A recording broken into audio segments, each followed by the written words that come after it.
Welcome to the flowerschool.com video library. I'm Leanne Kessler, director of the Floral Design Institute, and today I get the extreme privilege of sharing with you how to create this gorgeous Tussie Mussie. Beautiful flowers, oh so fragrant. Let's get started. You may recognize some of these materials.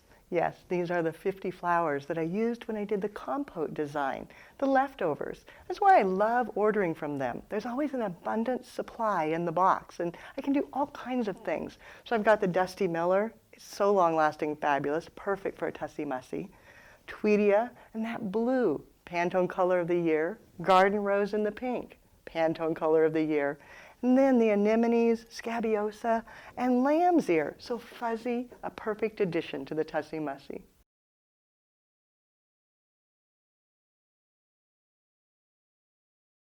The roses are so fragrant, but I'm taking the stems off and just using the heads, then to put an artificial stem on, so it's a little more delicate in the Tussie Mussie, using a 22 gauge wire and just feeding the wire through the stem, then bending it down, and then taping it with corsage tape,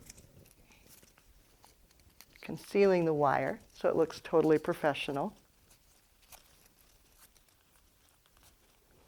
And then repeat that on each rose. So it's a 22 gauge wire, pierced through the hip, bending it straight down, taping. Do that for 3 of them, so you have a nice cluster to work with.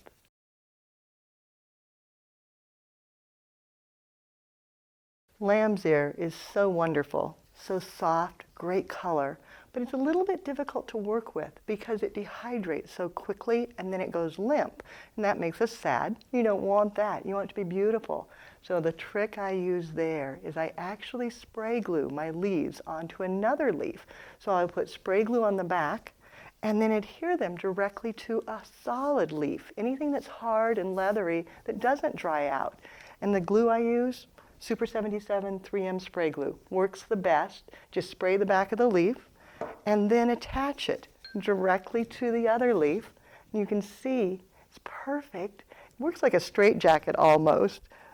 I did half of one here so you can see it's the base leaf, spray glued on.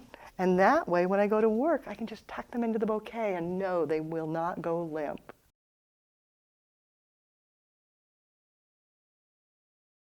The base of the bouquet, Dusty Miller. These 2 pieces are so fabulous, just tucking them together, and that becomes the center of the whole bouquet. Then all I need to do is tuck my flowers into place, weaving them into that base. The roses with the wire just feed in so easily.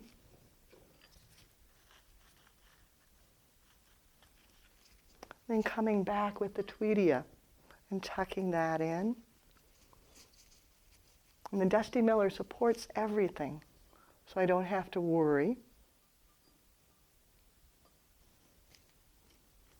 Just holding it loosely. If you struggle at first, it's because you're holding it too tightly. It will stay together. You don't have to treat it like a tourniquet, tightly held. Just hold it loosely, let the stems feed through, and that'll work perfectly for you. If you struggle, just set it down for a moment, stop, let your hand relax, then pick it back up and start feeding them in again. Same with the anemones, just finding a little hole in there, tucking it in. And the scabiosa.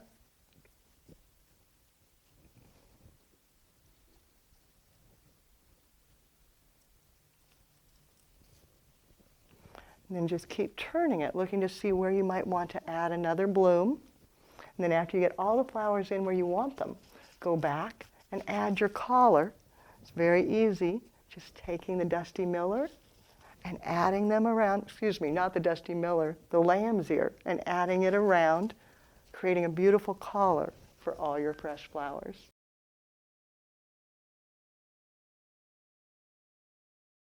To secure it all together, I love to use the raffia. It doesn't weaken when it gets wet. It doesn't cut through the stems. It's just a nice, sturdy tying medium. I just tie it together into a knot.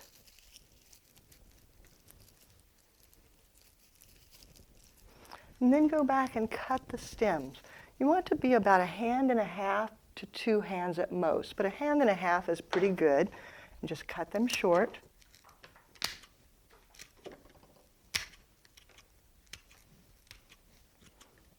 Then you can place it in a vase of water until you're ready to add ribbon.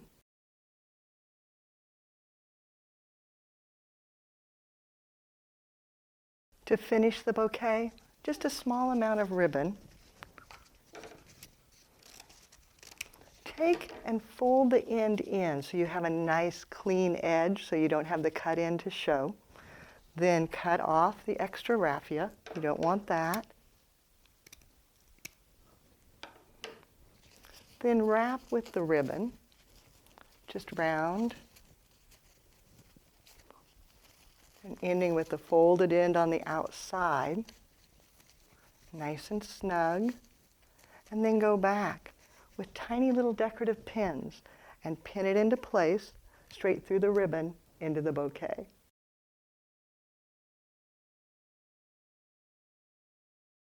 For one more special treat, I'm going to enhance the bouquet with stephanotis blooms. We use these in the advanced class this week. They're from SMR, gardenias, and stephanotis, and they had a few extra. And I thought, how perfect would that be in a little Tussie Mussie to add just a bit more fragrance. So using Oasis Floral Adhesive, the cold glue, just putting a bit of glue onto the stem, and then setting it right down in. And it'll bond directly to that Dusty Miller that's in the center, holding them in place and adding just a little more fragrance and beauty to the bouquet.